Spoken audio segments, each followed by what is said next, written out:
Magandang araw! For today's video, gagawa naman tayo ng kiampong or Chinese style adobo rice. Kaya, let's go! For today's video, gagamit tayo ng gabi. Ayan, balatan lang muna natin yung gabi, tapos ikat lang natin siya ng pa-square.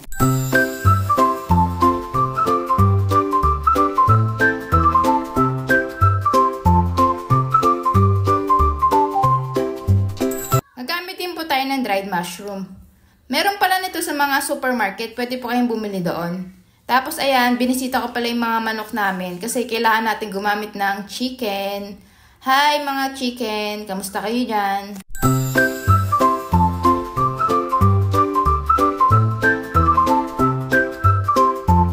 Ayan, ikat lang po natin yung chicken na mas maliit na part. Ayan, square-square lang po hanggang sa makat na po natin lahat ng chicken.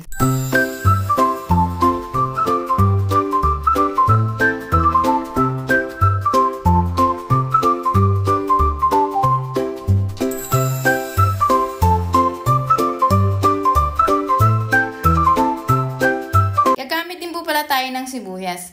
Medyo maraming sibuyas pala yung magagamit natin dito kasi ito talaga yung nagpapasarap dito. Mga 5 pieces siguro na sibuyas pwede na. Slice lang yung paghiwa nyo sa sibuyas, okay na yun.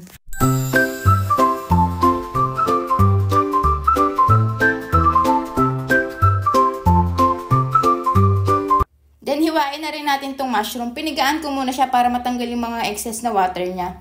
Cut nyo lang siya sa mas maliit na pieces.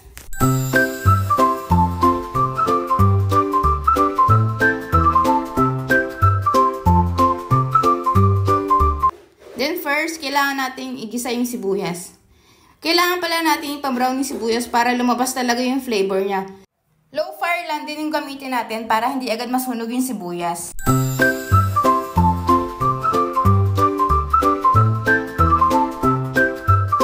And then ayan, kapag nakita nyo nag-brown-brown yung sibuyas natin, pwede na yan, set aside nyo na lang muna.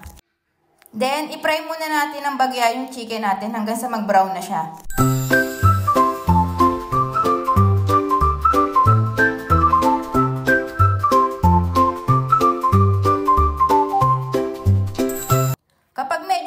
Chicken natin, ilagay lang natin sa side, tapos ilagay na rin natin yung bawang.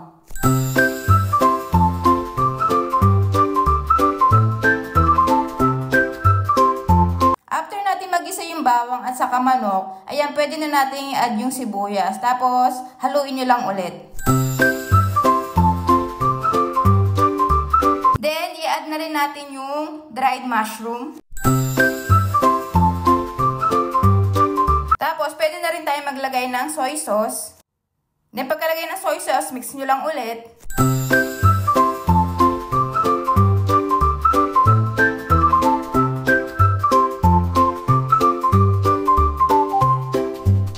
Tapos, ayan, ilagay na rin natin yung gabi. Then, i-mix nyo lang ulit. Then, ilagay na rin natin yung rice. 4 cups pala yung ginamit ko na rice. Hinugasan ko rin muna siya. And then, pagkalagay mo ng rice, ayan, imekos-mekos mo lang, tapos mag-add tayo ng water bago natin isalin sa rice cooker.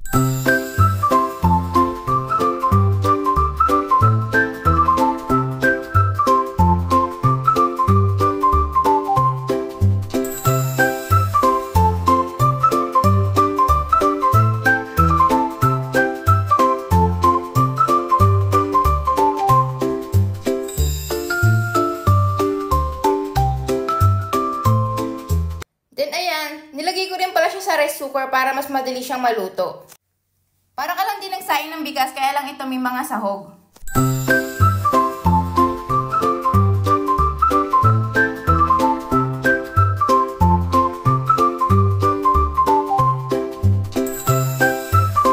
And eto na po, luto na ang ating kiampong Chinese style adobo rice. Ito po yung literal na kanin pa lang, ulam na.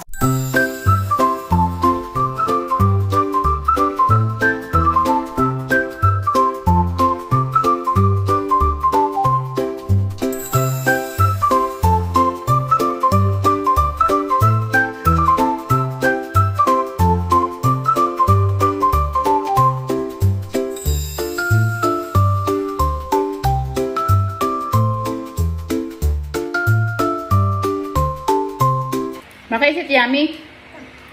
Lagat. Yummy, say yummy. Yummy.